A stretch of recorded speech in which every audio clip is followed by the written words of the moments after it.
Welcome into the EMA Online live segment we're going to have today. In the long run, I'll be referring to this as EMA Radio, and we'll do this a little bit more consistently because with my background being more so along the lines of radio, it's nice to be able to talk into a mic more often. And whether you like it or not, you're going to have to deal with it because I'm going to try and do this a little more often, add a little bit more content out there for everybody in kind of a different way.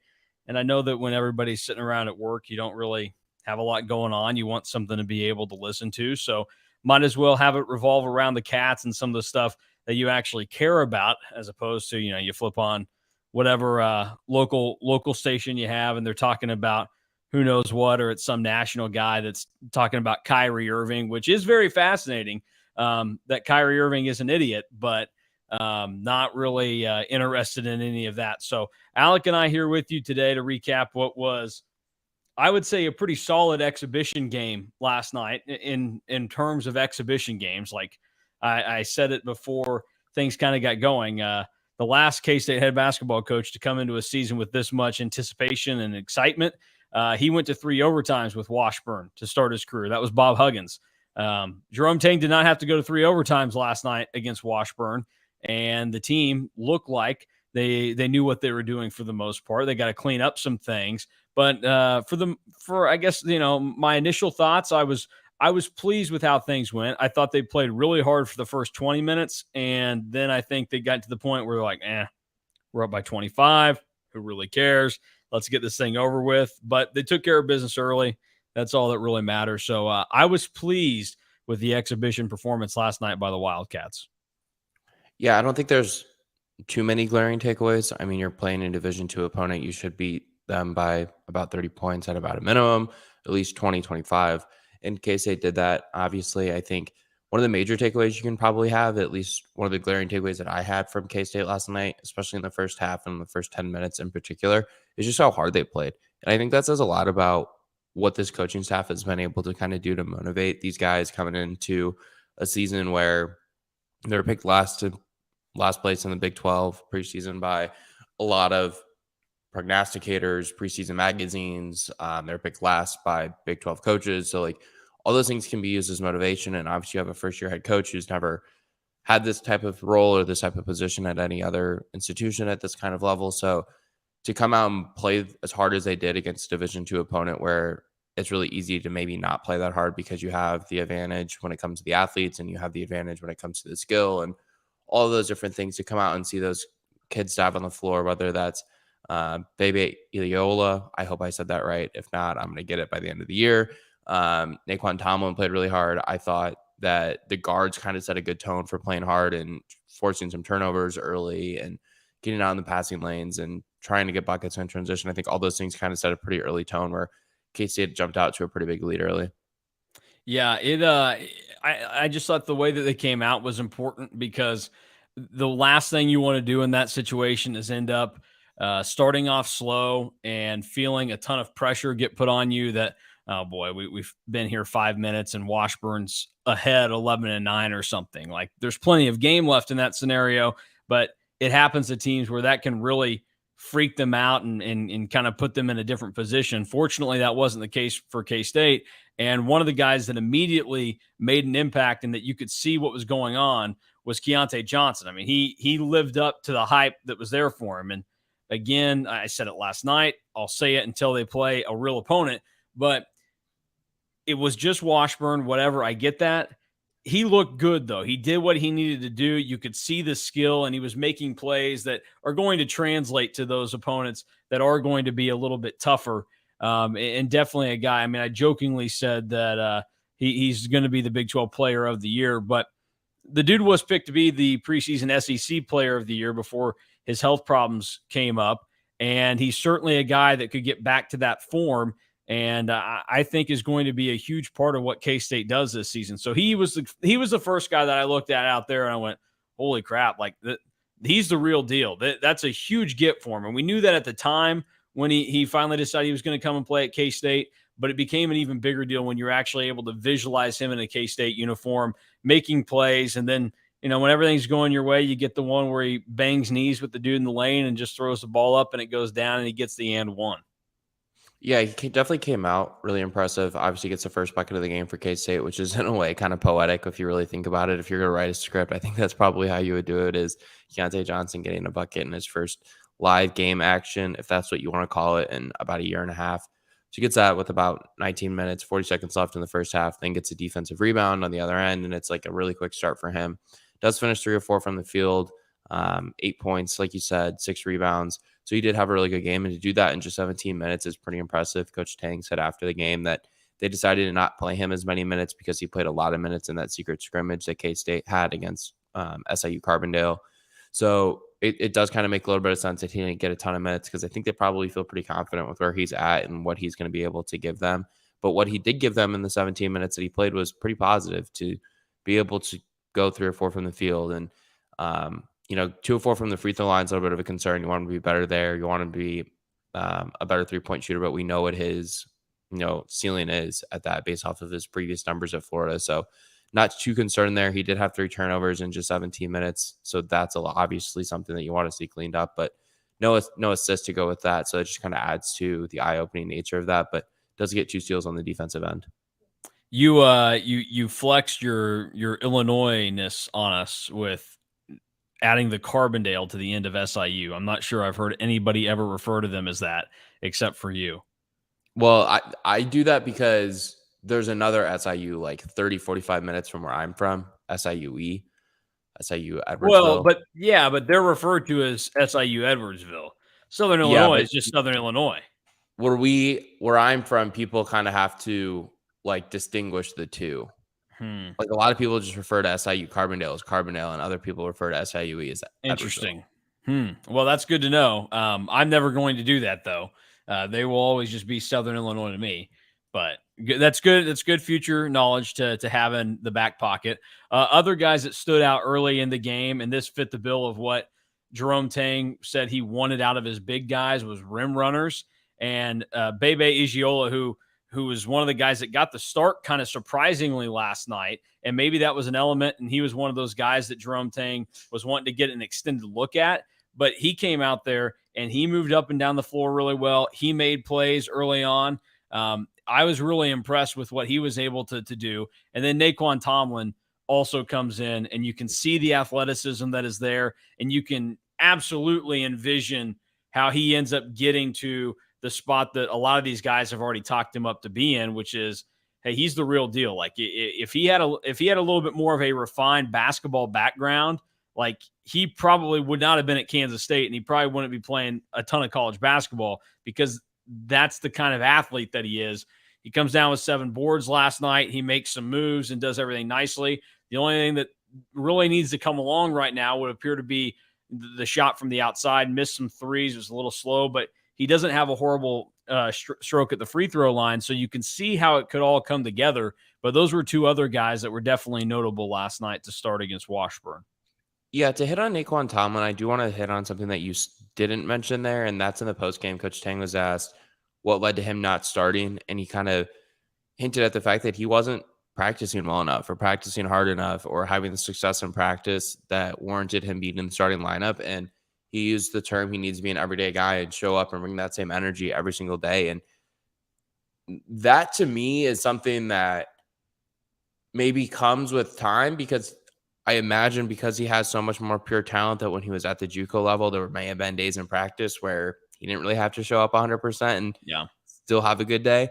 And now he doesn't have that, right? Like he's not head and shoulders better than everyone on the court, and he's not going to be this season.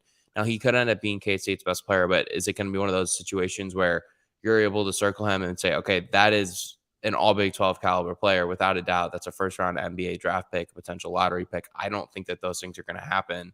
Now, could they? Maybe. I mean, they really have talked up his potential, but to hear that he maybe needs to provide a little bit more consistent effort or consistency in practice to lock down a potential starting spot is definitely something that's a little bit eyebrow raising. But to come in and produce the way he did last night against Washburn with 11 points, which was second on the team, goes 4 of 9 from the field. You mentioned his 3-point shot. He went 0 of 2 there, and both of those shots were pretty open in the corner on the offensive side, and goes 3 of 6 from the free throw line. So his shot definitely is something that does need to improve. And I don't think his shot mechanics are completely broken, but there's certain aspects of his shot that I think mechanically could definitely be improved. One of the things that I would touch on there about, and I'm glad you brought it up about what Tang said afterwards about, he didn't earn a spot this week, didn't practice the way he needed to. Um, that's just, I mean, that's like the stereotypical junior college basketball player. There are a lot of negative stereotypes that go with it and that type of basketball. And I definitely perpetuate them more than others. And I think that the reason I do so is because I grew up in the town where they play the NJCAA championship every single year. And Hutchinson Community College is one of the premier JUCO basketball programs in the country. But watching enough of those games, you can tell that those guys are just out there. I mean, very rarely does more than 10 seconds go off the shot clock. They're either trying to get a dunk or they're firing up a three, and they're trying to see who can out athlete each other. And typically, if you have the athletes combined with a few more guys that have more of that refined basketball side, that's what's going to make you talented. And so many times that's what is being relied on to get you ahead at that level. And that's why I think I don't think it's like a fault of Naquan Tomlin, like intentionally. I think it's just something that he's probably going to have to learn with his background. So it doesn't concern me right now. And he certainly seems like the guy that has the personality that will put in the work to be better about it. I would only be concerned if we're hearing that from Jerome Tang come February and they're getting ready to play, like a road game at TCU or something. And he's like, yeah, Naquan didn't get the start tonight because he wasn't busting it in practice and he wasn't, doing what he needed to. That would concern me. But as of now, like, I just think that's one of those deals where he's a guy coming from a different level of basketball and different expectations for how a guy carries himself here. So I think he'll probably get that rectified pretty quick. And my guess is it probably will piss him off that it even happened in this game and that he'll be in a position where he'll want to rectify it for Monday night against UTRGV. Yeah, you said that in a really good way at the end. And I think maybe it could be used as a motivational tool, right? Like I wrote in the article what to watch for, what to expect going into the scrimmage, that I thought I had a good idea of who was going to start for K-State, and I ended up missing on a lot of it. Well, I would save it though. And we'll see what it looks like come Monday night when it's the real deal. Because Tang did say that he was looking at different guys. He told certain players they weren't going to see a ton of action early on, or things were going to be weird. So I'm not going to kill you for what we did or didn't see last night. But Monday night is when we'll really pass judgment. So I expected him to start. So where I was going with this is that I feel like he is in a situation where you took away something from him that he maybe expected, and then he went out and kind of played like, okay, he clearly deserves to be starting. And that's not to say that Iola, again, I hope I say that correctly. If I don't, someone let me know, does get to a point where he's a consistent contributor. And I actually like the two big lineup that K-State did last night, because both those kids are able to guard on the perimeter and switch. And Naquan can obviously play a little bit on the perimeter offensively and handle it a little bit more. But where I was going with that is, like, you take something away from him that he was probably expecting to have and that everyone was telling him that he was probably going to have in the first real public showing. So now it's one of those situations where, okay, now he understands what he needs to do to maintain a spot in the starting five. And maybe Jerome Tang is a coach who, because this team, maybe guy number 1 to guy number 8 or 9 in the rotation isn't that much different in terms of talent level. Maybe they don't have a consistent starting five on a night in, night out basis. Maybe he really does play matchups a lot. Maybe he really does reward kids who practice really hard and, contribute the necessary ways that he's looking for in a certain matchup. And if he does that, I don't have a huge complaint with it. It ends up coming down to how well does the rotational structure work. Yeah. And if it works well and you're winning games, like, it doesn't really matter that much. Jerome Tang, I think he has kind of the right outlook on it. And I was thinking about this. He's obviously serious about basketball, wanting to be better. And you can tell, like, the things that frustrate him. Like, he's made it very, very, very, very, very clear that he does not like how they keep turning the ball over. And we saw that last night, which is concerning. I mean, 19 turnovers against Washburn. Some of those are because I think you're trying to do a little bit more than what you should against a team that isn't all that good. So they're going to have to learn how to get over that. And honestly, like, teams of any level against any level of competition will have to deal with that early on in the season. Then you factor into it, and I mentioned this last night, they've only got 2 guys that played together last year. I mean, Marquise Noel and Ish Masood are the only 2 dudes that were in Manhattan. So not only are you taking a bunch of guys that, like, I'm going to refer to them as the island of misfit toys. Like, they all seem to come from backgrounds where either people perceive them to have these basketball defects, or there are reasons why they feel slighted, and you're putting them together. And I think that can actually, like, breed a very successful and competitive team, because all these guys are, most of them are getting second chances essentially in basketball, and they're out to prove other people wrong. So they all have this common goal of winning, but they also all have something in common in that they're fired up and they want to go out there and prove that they're legit basketball players. And they certainly, I think, have the talent to do that. So that helps with everything too. So I think a lot of that, like, you're just going to have to find ways to calm guys down and get to that point. The one thing that concerns me, mainly because this has been a trend in K-State basketball over the past however many years, they shoot 22% from 3.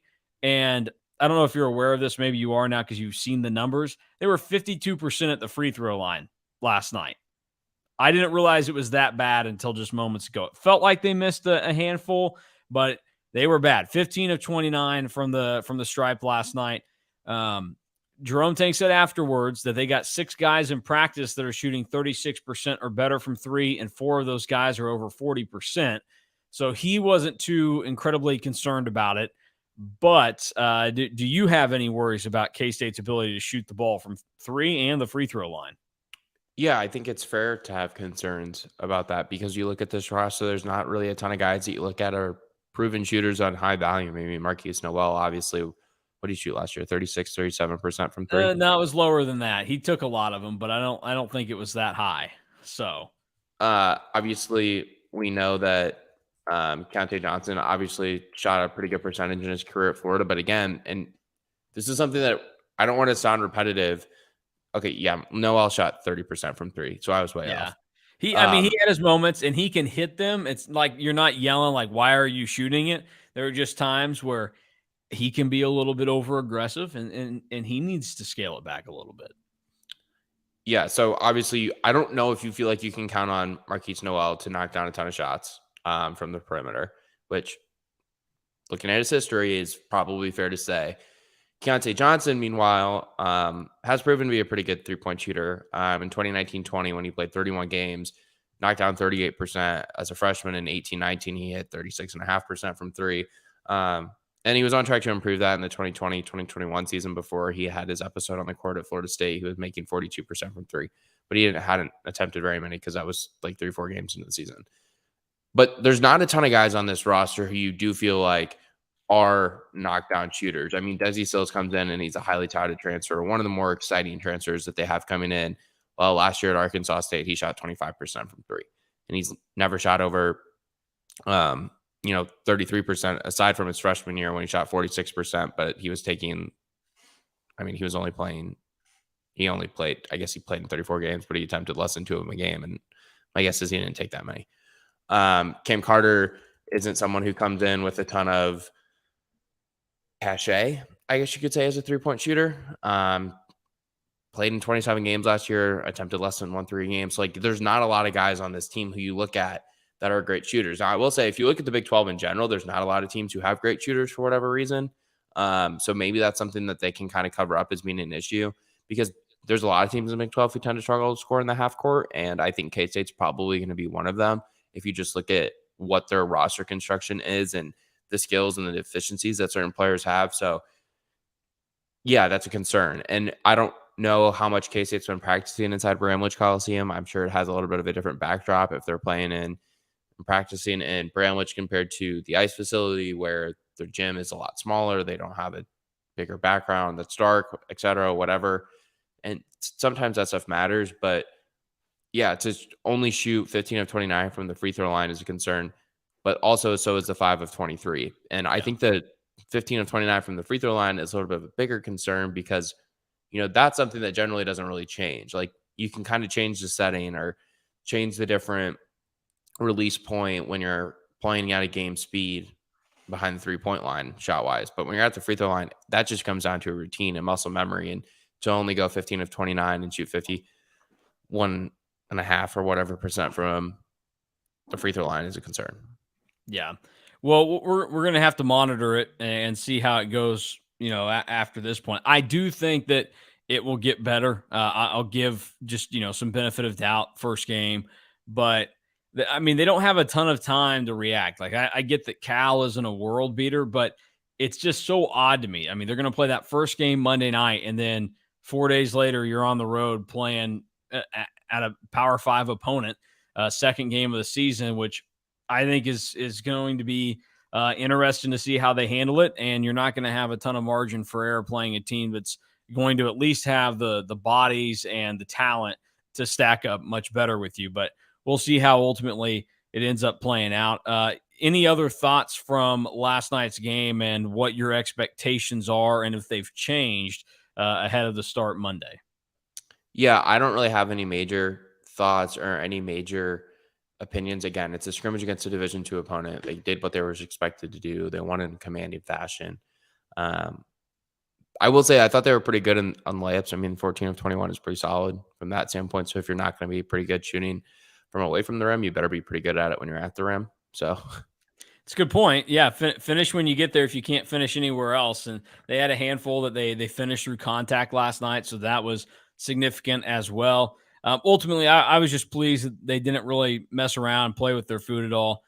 They end up blowing out Washburn in the first half. They still beat them in the second half and kind of cruise from there. And I'll be interested to see what the rotations end up looking like on Monday when the game actually counts, even though, I mean, UTRGV in theory should probably have a similar result as to what last night's ended up looking like. And I guess the other thing too, if you still feel a little down about it, like team shoots 22% from three and 52% at the free throw line. Even if they're not good at those numbers, I can't imagine they are going to be that bad over the course of a season. So things could have been a little bit different last night as well. And then I'll add one more thing in that I thought that the hustle and energy was really, really good for how things played out, especially for an exhibition. But guys were on the floor. They were moving well. They switched on defense. And for the most part, they were able to make up for it. And guys were doing a good job. So they didn't need a play hard chart to tell them that they were playing hard last night. They just went out and did it for each other. And that's an important thing. And I think that'll continue because I think these guys very, very clearly love getting to play for these coaches. And honestly, like, why would you not love to play for a guy like Jerome Tang, where the energy is very high and he's filled his staff with a bunch of dudes that have great energy and obviously care about it as well. So I think it'll be fascinating to see. One other note, this is like play on the court related, but this is something that was kind of noted beforehand. Very good crowd last night for an exhibition game. Jerome Tang even mentioned that he was pleased with that. This is from KSNT sports director Glenn Kinley, also a fellow K-State alum. So, just cats killing it all over the place. He tweeted out just a little bit ago, the attendance last night was listed at 6,800 for the exhibition game, which I would say pretty close to that. It looked good. The attendance for the senior night against Oklahoma last season was 6,635. And then he also notes that K-State only had more than 6,800 in Bramlage 4 times last season.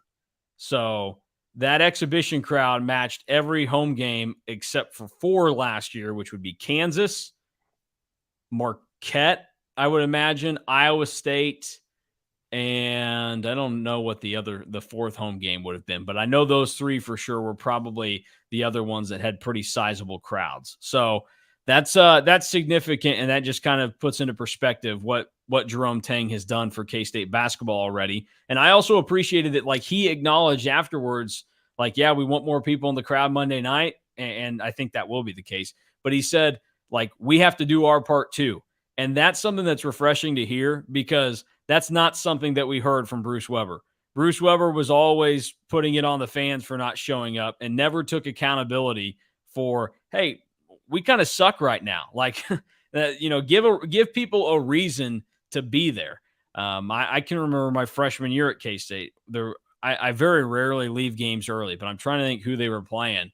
And I was like, I'm not wasting my time here over the last 5 minutes of this game. Like I'm bailing because there's no point in me waiting around to finish off a loss. And if they're not going to put in their effort to try and put in a better performance, then I'm not going to waste any of my effort on them as well. So very refreshing to hear Jerome Tang, his positivity, his high energy, and I think just the realistic approach and mindset that he carries with him is going to do great things for K-State.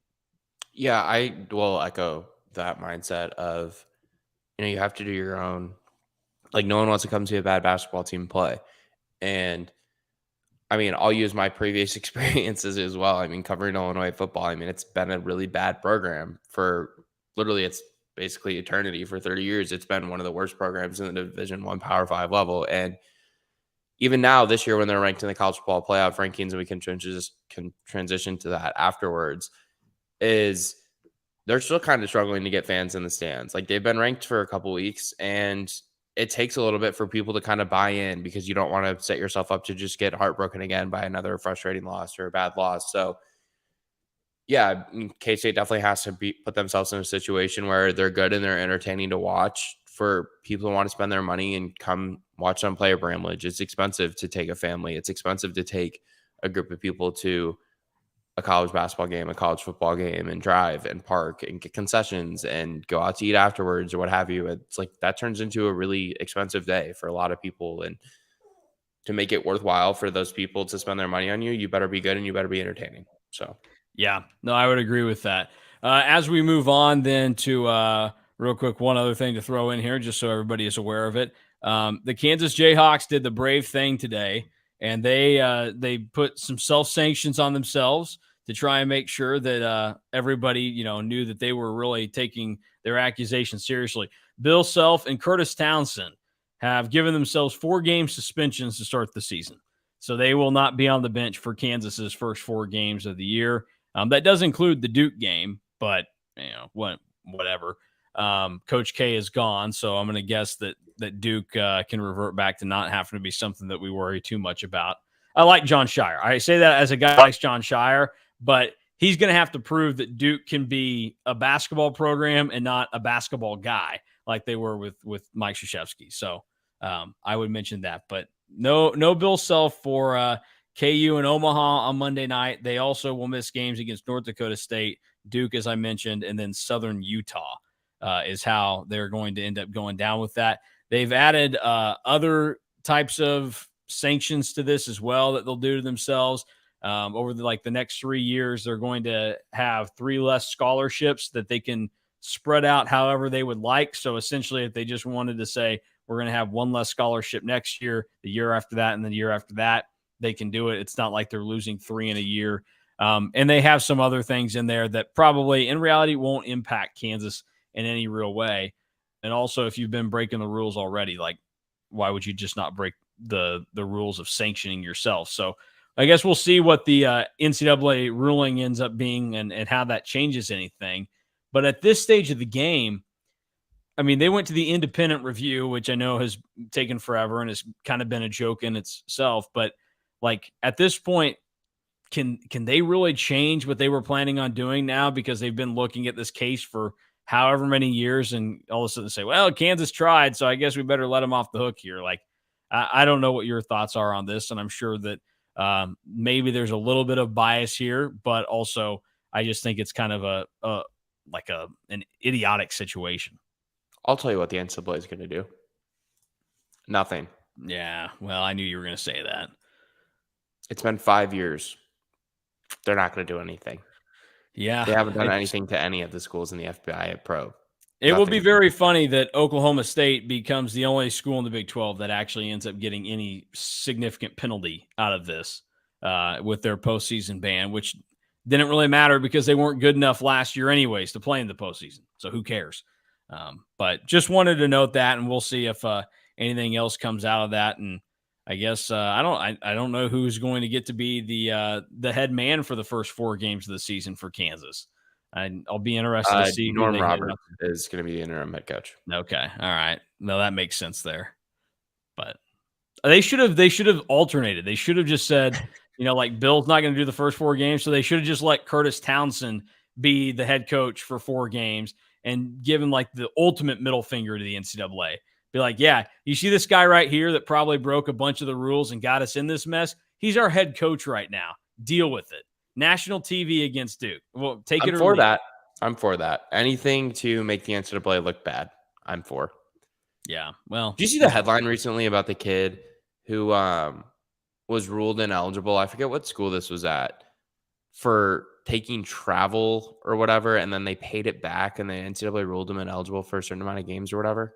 Well, somebody's got to pay. Was if it the NCAA was it a Division II school? Was it Northwestern Oklahoma State? No, it wasn't.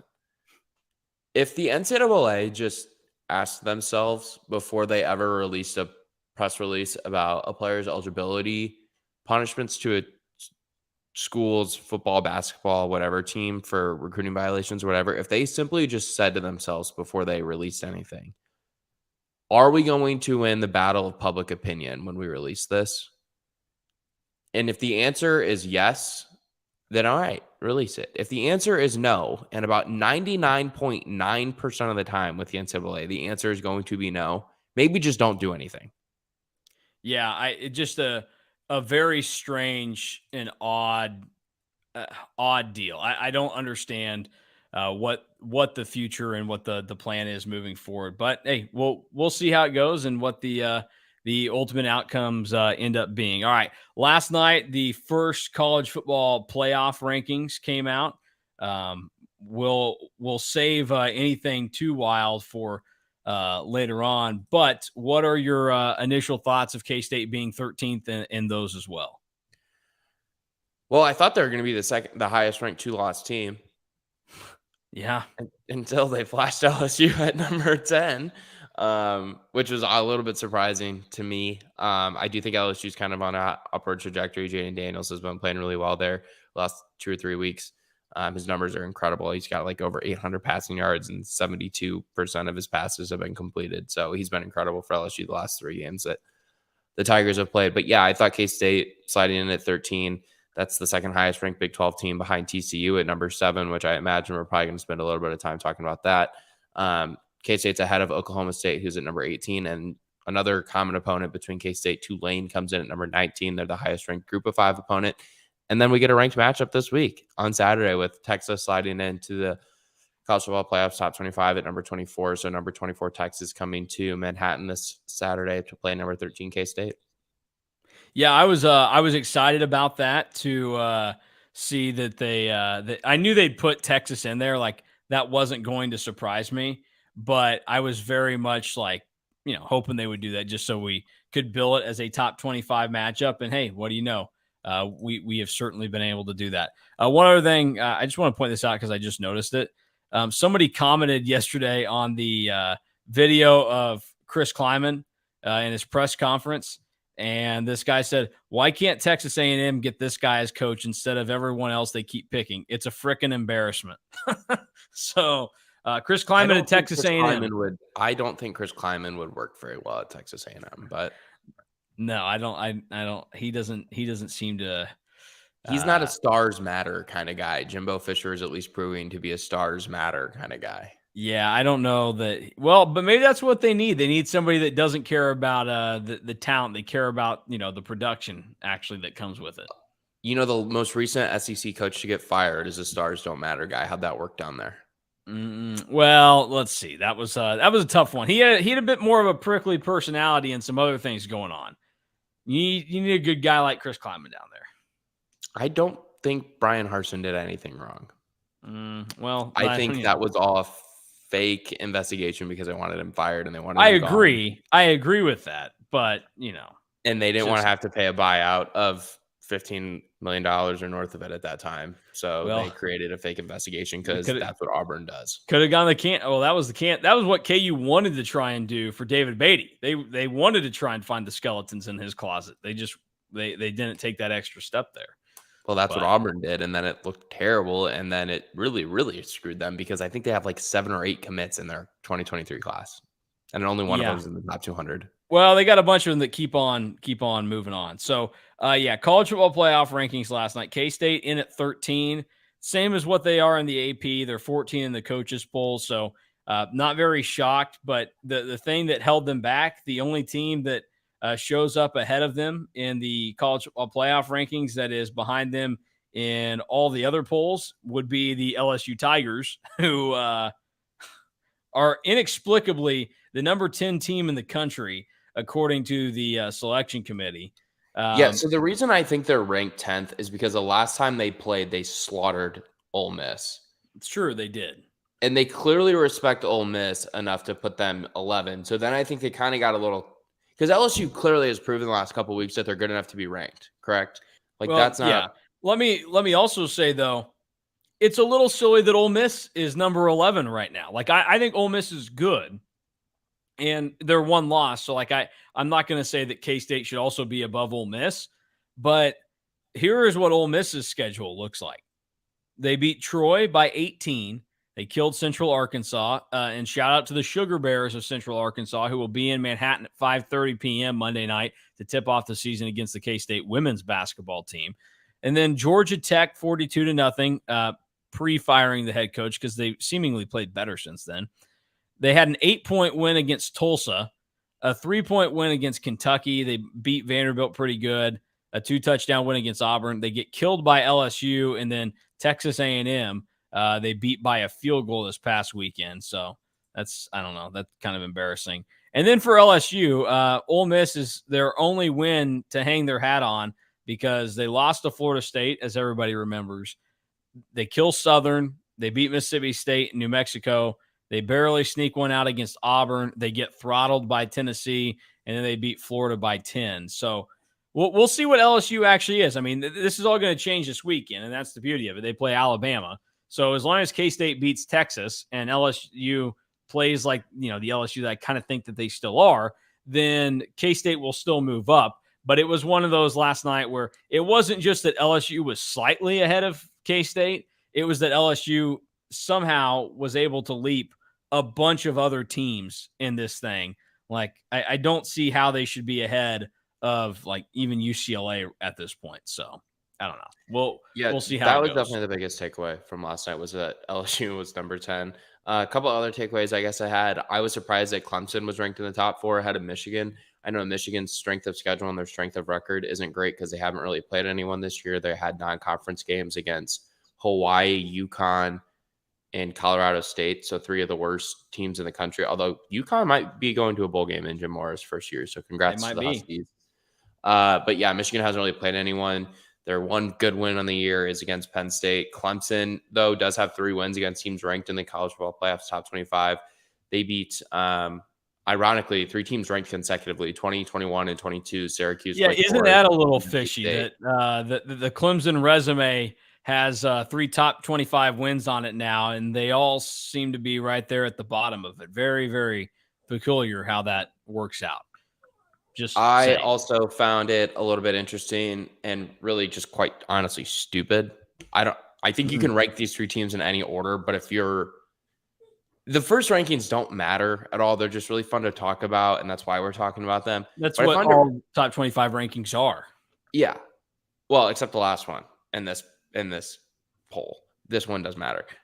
I think you can rank Ohio State, Tennessee, and Georgia in any particular order. But to not rank Georgia 1 or 2 along with Tennessee 1 and 2, strictly so you can have a top 2 matchup this weekend in Athens is buffoonery. Do it. Isn't the Tennessee-Georgia game on CBS? Yeah. Yeah, so there you go. College Football Playoff Committee, they're serving their TV partner on ESPN. Why give CBS the 1 versus 2 matchup? By ranking LSU in number 10 so we get a top 10 matchup for ESPN. Exactly. I mean, look at that. Doesn't it kind of start to piece together? Like, if, you get it.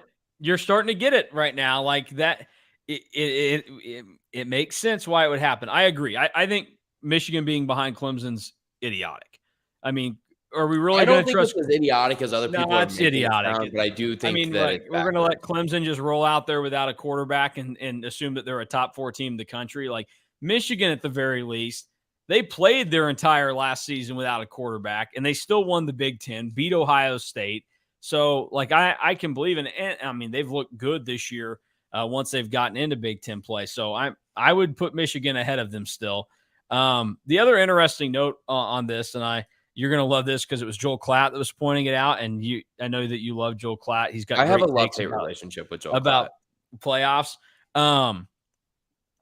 If it wasn't for Texas just barely sliding inside the top 25. Yeah, I knew this is where you were going to go with this. Alabama would not have a win against a team that is currently ranked this season, which again is very, it's kind of goofy to say because like we know that Alabama is good, but like let's lay this out. They barely beat Texas, which everybody was kind of surprised about at the time.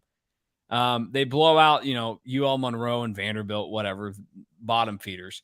They beat Arkansas by 23. Arkansas is not a good team. I actually enjoy seeing Arkansas struggle because there are so many people that want to crown Sam Pittman as like this genius. I think he's still fine and everything, but like we needed to pump the brakes on the Arkansas love. And like I think there are ulterior motives to why some people are really high on Arkansas. Then they have their game where they screw around with Texas A&M, who's never actually good. They lose to Tennessee. That's their best performance of the season. And then they blew out Mississippi State. Like they're still a good team, but it is very fascinating, again, playing into all these numbers and ways that you want to look at things that nobody else has Texas ranked. But then all of a sudden here they are sliding into the college football playoff top 25. So Alabama does have a win against a currently ranked team. Yeah. So Joel Klatt's whole thing is, and I've seen this float around on Twitter. And it's about the fact that they're ahead of TCU right now, which theoretically, what my impression of it is, and there are people who are upset that Alabama is ahead of TCU, and I'll get to that in a second. They're upset that Clemson is 3 spots ahead of TCU. That is the impression that I have gotten from what I have consumed from Joel Klatt today and a couple other people. Now, the Alabama versus TCU argument, and this is going to come off as I'm a TCU hater and I potentially hate the Big 12, and that's fine. Yep. All check out. You put Bama on a field with TCU, who wins and by how much? Don't know. Haven't seen them play. What do you think?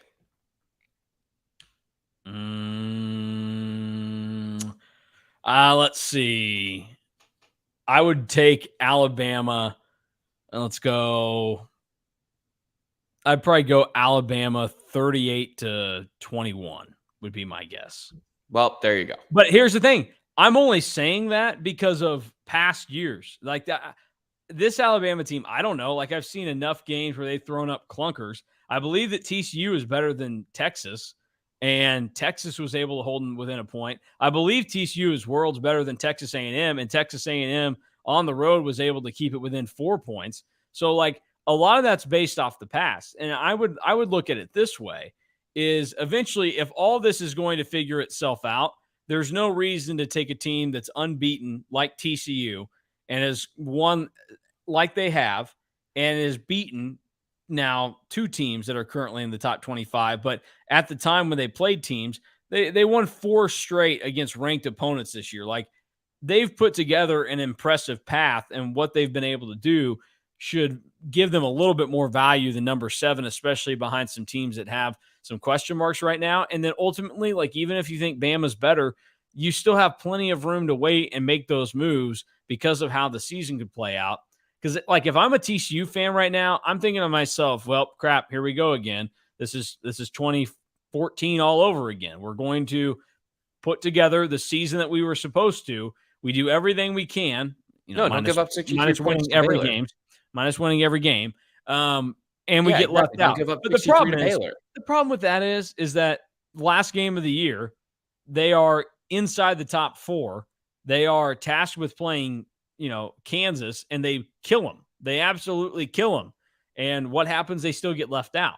I think that's why there's probably to Baylor. Well, yeah, but guess what?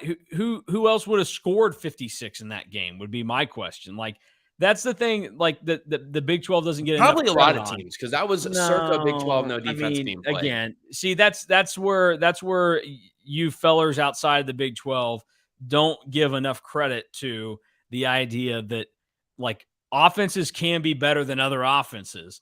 And yes, defense sometimes would lack, but also you have to have the firepower to do it. And those TCU and Baylor teams have the firepower. So I don't know. I don't. I'm not too beat up about like TCU's positioning one way or the other.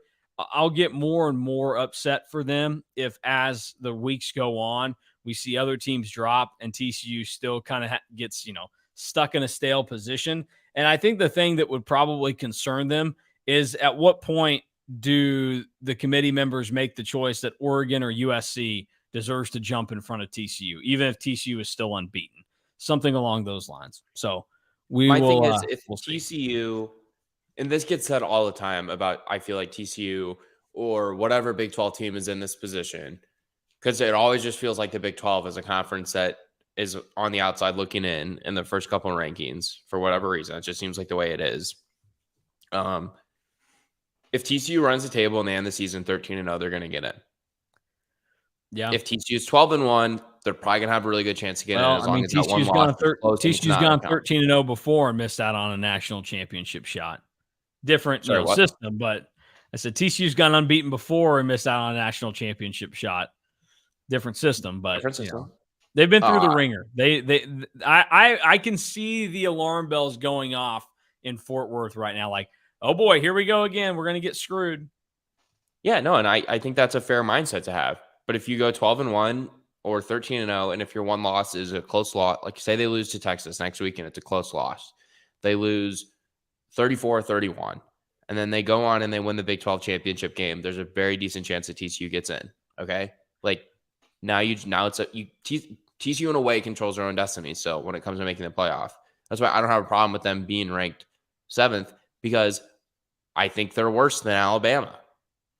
Well, again, do you think they're worse than Alabama because of what you've seen? You think they're worse than Alabama because of what you've seen this year, or because of what you perceive Alabama to have been in the past? No, I think they're worse than Alabama because of what I've seen this year.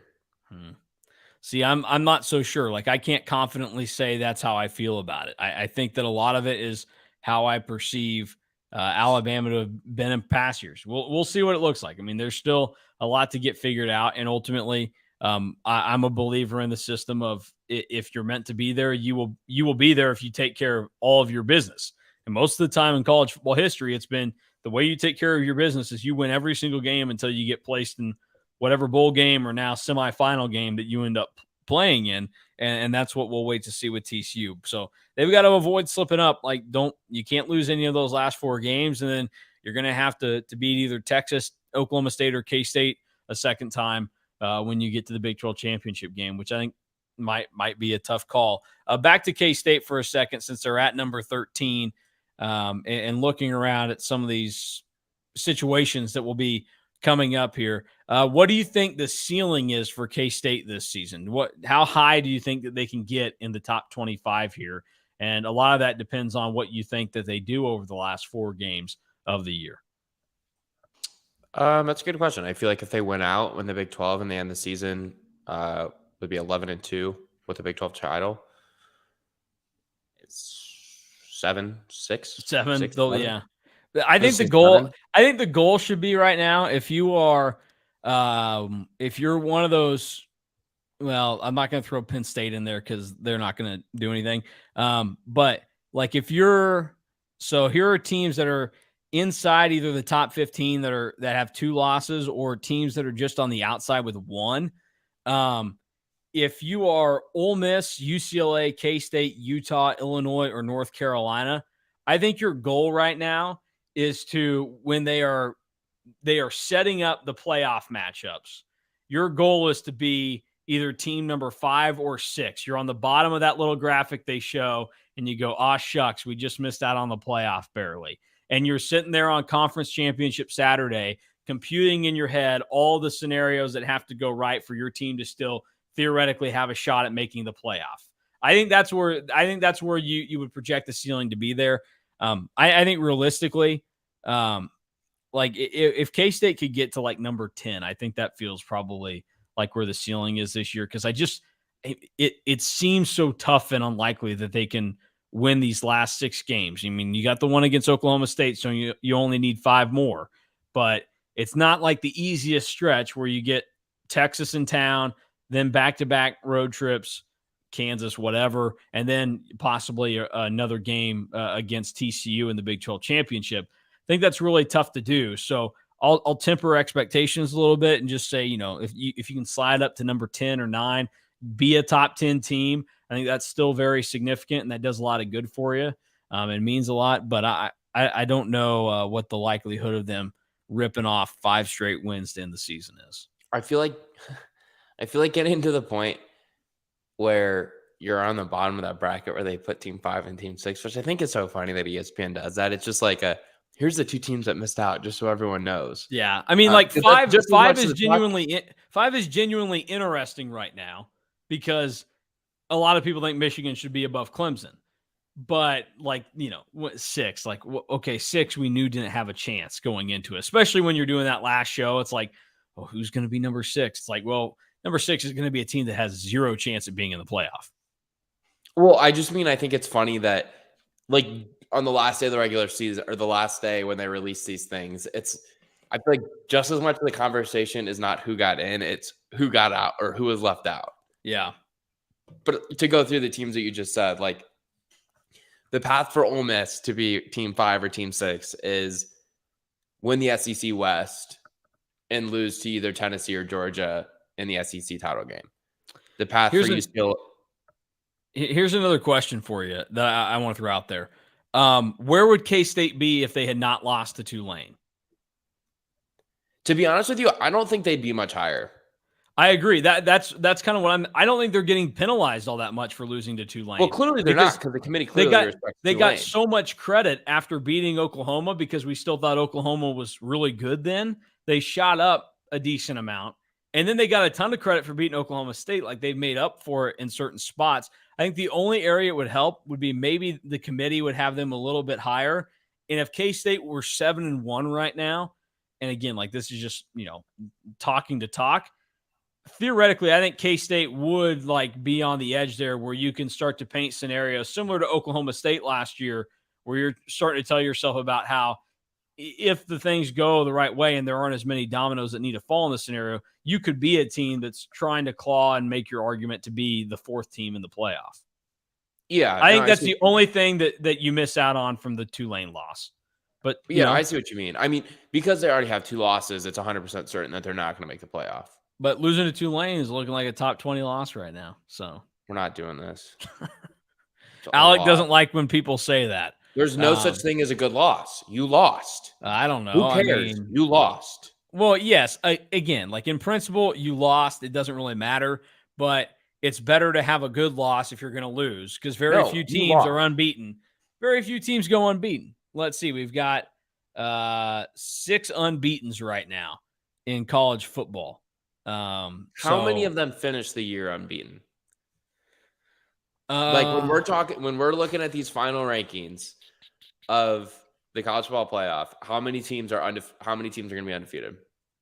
I am going to say, and name them. Well, so here's the thing. I can't name them because in one scenario, Michigan or Ohio State is going to be one of them. I believe that.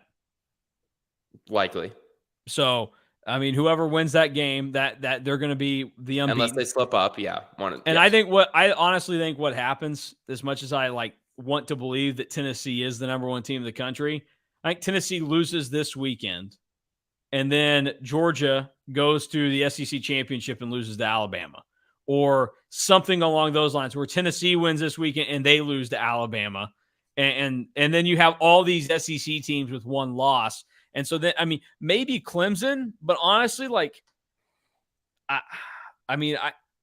Clemson's not good enough. Clemson is not good enough to be in the position that they're in right now.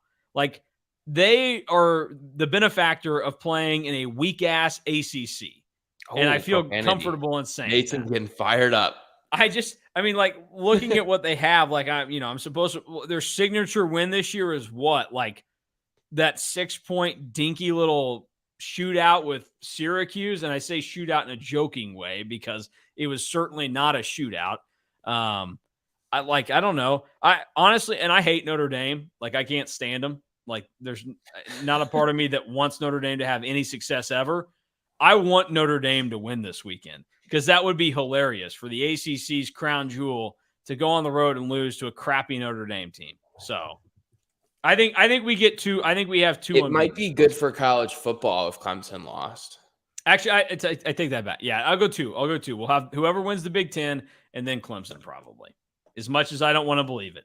But I think the SEC, I think all three of those teams that are left, they get a win against each other. And then I would say I think TCU gets beat in the Big 12 championship game, no matter who they play again. Whether it's K-State, Oklahoma State, or Texas, I think that TCU gets beat the second time they play one of those teams. And who knows, like TCU very well still could lose one of these regular season games. But for sure. I mean, I would have taken Tech this weekend, but then Tech did what they did against Baylor last week, and now I don't know if I'm supposed to believe if Tech is still feisty or not. So, yeah. So the most difficult part of that question is how many SEC teams end up undefeated, because you're obviously knocking one of them out this weekend. Mm-hmm. So I think you're going to have one team from the SEC be undefeated potentially that would require Georgia or Tennessee to win the title, which I do think is possible. I mean, it is. It's possible. I've already seen Tennessee beat Bama. So I know it's possible. I realized it was in Rocky Top and it was in raucous environment, whatever. And Bama was called for 17 penalties. And if they make a field goal at the end, it goes to overtime. Actually, they win if that field goal is made. Be interesting. We've had enough SEC rematches in recent years to see like if it would be able to hold up to where like you get them to play against. Like if Tennessee, they won the first game with Alabama, but then do they lose when they play the next time? Like last year we saw Alabama got the first one against Georgia, and then Georgia won the national championship game. You go back a couple of years ago, and you think, way few years ago, LSU wins that field goal kicking contest in Baton Rouge and then loses in the national championship to Alabama. And then did Georgia beat Alabama in the SEC championship the year that Alabama won the national championship? Are you talking 2nd and 26? Yes. I can't remember how that one played out.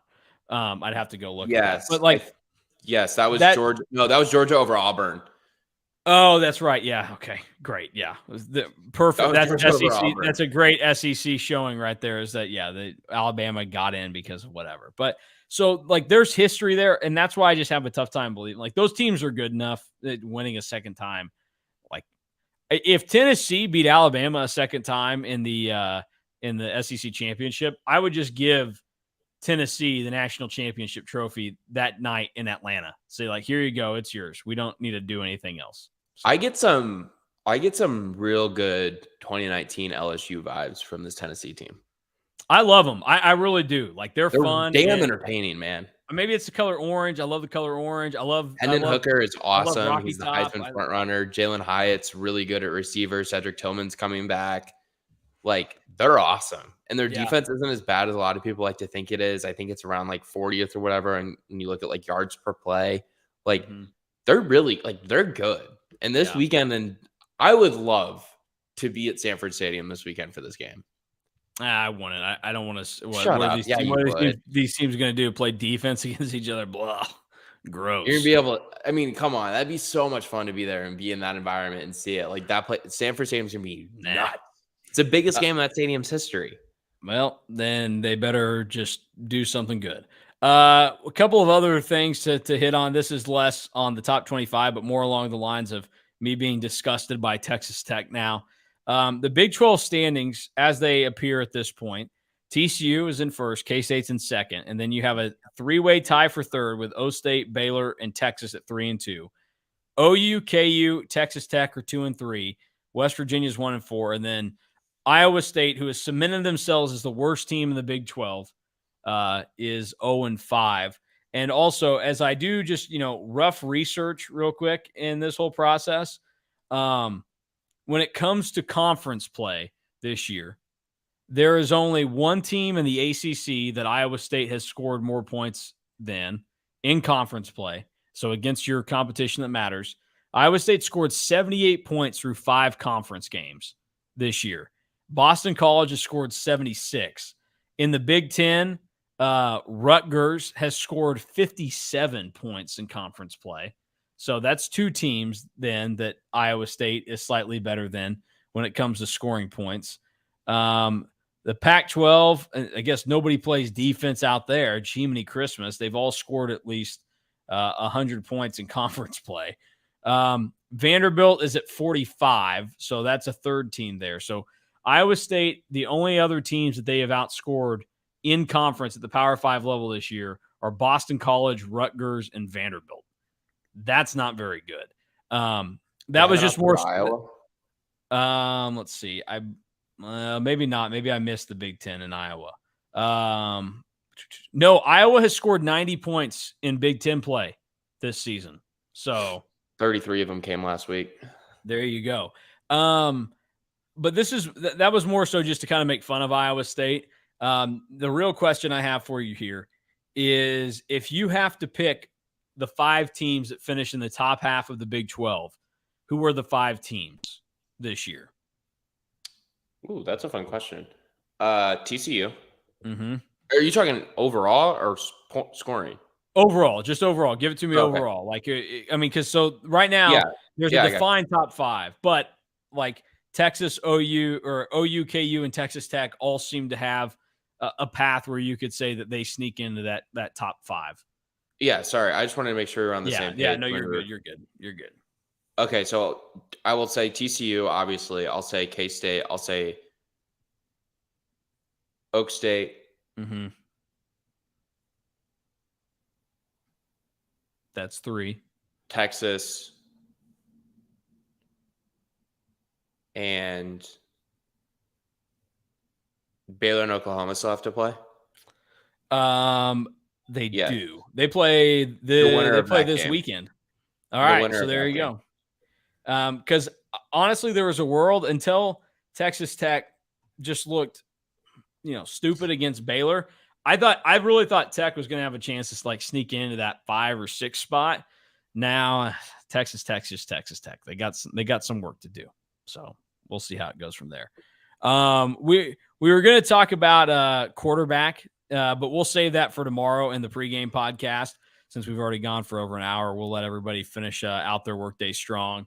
And we were talking about things to love about Tennessee. I love their dog Smokey as well. Because is he your favorite live mascot? I don't know, but Smokey is a much better behaved dog than my dog, who has been whining and running in circles for half of this, even though it's over Smokey an hour. Is not the best live mascot in that game this weekend. No, I would not agree with that. I think that Uga is ugly. Oh my God, get off right now. I think Uga is the cutest thing on the planet. I love American Bulldogs with their big plushy faces. Gross. No, I feel bad for them though, because they've been bred so like inhumanely, but they're so cute. All right. Well, thanks for serving PETA on today's show. Where does Bevo rank? Bevo's pretty cool. Like, gotta admit that it's a cool thing. Does Bevo go to road games? No. Darn, I was hoping we saw Bevo this weekend. No, he's not. I would say this. I'm a big fan of Ralphie at Colorado. Yeah. So even though it's actually a girl buffalo, but is it really? Mm-hmm. Why? I didn't know that. I don't know why actually, but Ralphie is technically a girl. Like they don't make their mascot a female, but the buffalo itself, the live one that they run around, is female. Maybe because it's like easier to control or something, because it's not as like easily aggravated. Those are large I don't animals. know. Yeah, they are. So just those are very large. Let's see. Ralphie, Jim Knox, he only ran with Ralphie. I never saw Jim Knox running down the sideline with Uga or Bevo or whoever. So, but remember when Bevo attacked Uga before that Sugar Bowl all those years ago? Was that 2017? Where he got a little spooked as Uga walked around his cage, and then he kind of shook or whatever, and Uga got ran over. That would have been 17 or 18. Yeah, that would have been unfortunate. Like, look, I think Uga is ugly, but I don't wish ill on What about Cock any Commander? dog. You like Cock Commander? I did like It's not Cock around Commander. anymore. Well, Sir Big Spur was his name. Cock Commander is what they wanted to call the new one. I know that's what they should call it. Cock Commander's awesome. But I get that one. Kind of weird. North Carolina's live ram is kind of a cool thing. I agree. But I also don't love the idea of like they would paint its horns blue. Like, I don't know, let the animal be. Like, treat it So like a do you king, but don't do anything weird to it. do you like Revel a lot? A&M's dog? No, I think that dog is a stuck up piece of work. So I Okay. do not like Texas A&M's dog. I think She can TCU's kick rocks. I think that USC, not TCU, excuse me. I think USC's It would White be Stallion it would be kind of badass if TCU had a live horned frog though. that let him out And of the like, tunnel, that like hopped around on the yeah, that I would love that if they just like, and nobody can see it because it's a smaller animal and it's green grass, but they're like, oh, and now here comes I don't know what they would what call if the live horned frog, but I mean, who are other teams that don't have live mascots right now that if you took their mascot and made it a live mascot would be a good one? the easy answer here, the absolute easy answer. There's two, I think. One is Bama. Like imagine Okay. an elephant running on to I Bryant mean, Denny Stadium. that'd be pretty sweet if you were like, yeah, we just got a live elephant. Like that's our That'd be mascot. sick. And I Um, think Florida with a gator. yeah, you just probably wouldn't be able to tame a gator well enough, like elephants, at least you see them in circuses and they seem to have a pretty good rap on them. So, I get that, but gators seem to be like their own thing. You can't control those I things. wouldn't. So, I think how LSU has Mike the Tiger outside their stadium, and he's in a cage like right outside LSU Stadium, where their opposing team bus drops or whatever, is really really cool. Like Mike is just chilling there, just ready to eat trying to whatever is think. coming to town. The Big 12, I mean, there aren't any others. Some of the live mascots are kind of lame because for USC, like you're talking about their horse, that's not really their mascot. That's just the thing that their mascot rides in on. Same type of thing down like at Florida State. Like they have the mascot But ride the in on the tradition of it horse. is cool. Like Yeah, I get it. Tufafiola running on there with a flaming spear and spiking that thing Yeah. into the 50-yard line is really cool, I think. Yeah, I had a substitute teacher that was coaching at Wichita State when they went to Florida State to play one year, and he would always talk about how he's like that freaked us out. That got the team out of sorts the second it happened. Like we never had a chance. I'm like, you never had a chance because you were Wichita State. That's the I problem think there. Bevo is really cool. Does Bevo run onto the field? No, he doesn't, right? He just kind of chills over on to the Yeah, side. I think they probably have to like sedate some of these animals a little bit, keep them calm, but. I don't know. I mean, I am now on board that TCU should get a live mascot and see how that would go over. I think the That'd be right really answer is Bama. What if K-State had like a live bobcat and See that, but that's been done too much. Like there's too many other too many schools that live have a live big cats. cat, Okay. right? Like All LSU's right. got a tiger. I guess maybe there's not enough other schools that have a live wild cat. Yeah, let's see it. I think K-State, Auburn having the K-State eagle did fly have over. to. I don't know if it's still there. I haven't been to a zoo in a while. I'm kind of an anti-zoo guy. You've been to one, you've been to them all, so you don't necessarily need to go to them anymore. But the Sunset Zoo in Manhattan, they used to have a bobcat there named Touchdown, and Touchdown was like the live mascot for K-State. I think K-State also at Auburn- one point had a dog named Bosco that was their live mascot. So Who did? K-State. Interesting. It was I a think long time ago, though. I think Auburn having the eagle fly over Jordan Hare Stadium to start the game is really cool. Yeah, that would be awesome if they were the Eagles.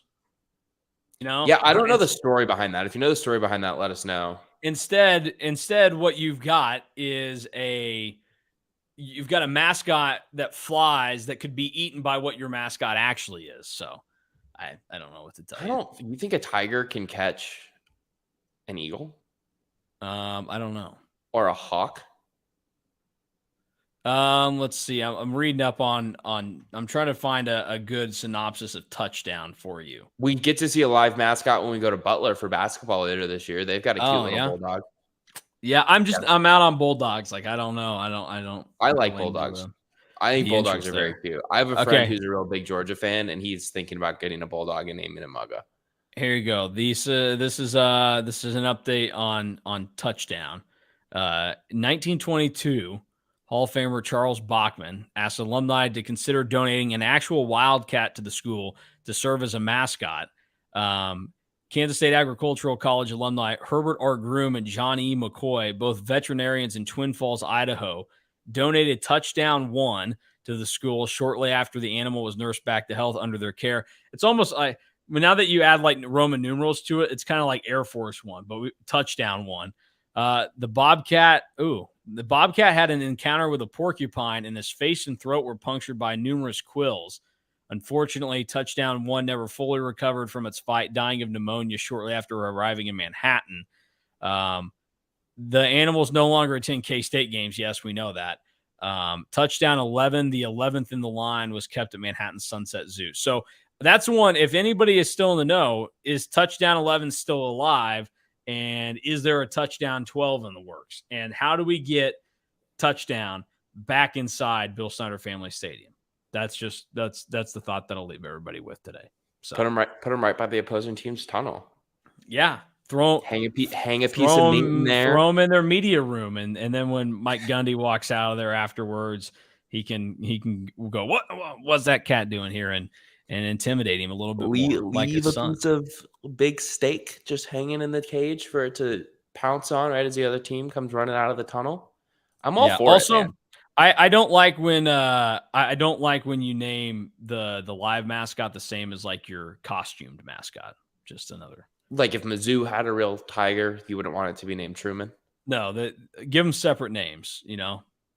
Just my last thing to throw on there. So I've got a list up here of some of these. Okay. I didn't know Baylor had live bears.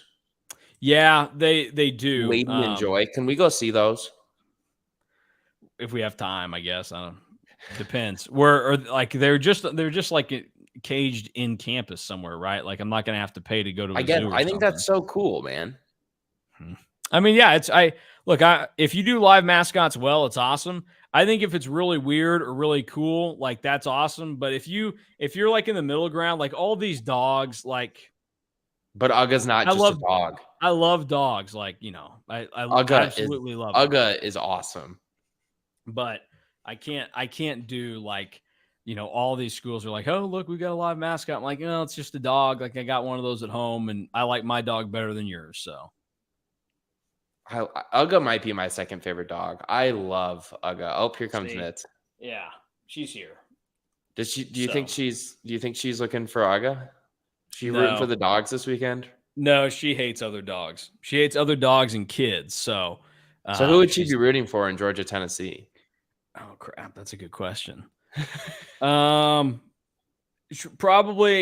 Tennessee, because Ugga's small enough. She would think that she could take Ugga.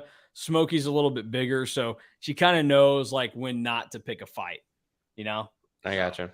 She'd probably decide like make it easier for everybody. So that'll do it for us. We will have the pregame podcast up tomorrow afternoon to get everybody previewed for K-State and Texas, where we will talk about all the elements of those games. And then also we will for sure talk about the quarterback situation, which will be fascinating to follow along with, and everything else that will go with it. And also probably a little bit of an indicator as to what our picks will ultimately end up looking like. So that'll do it for us. Thanks for watching, listening, however you consume this today. And we'll be back tomorrow on EMA Online.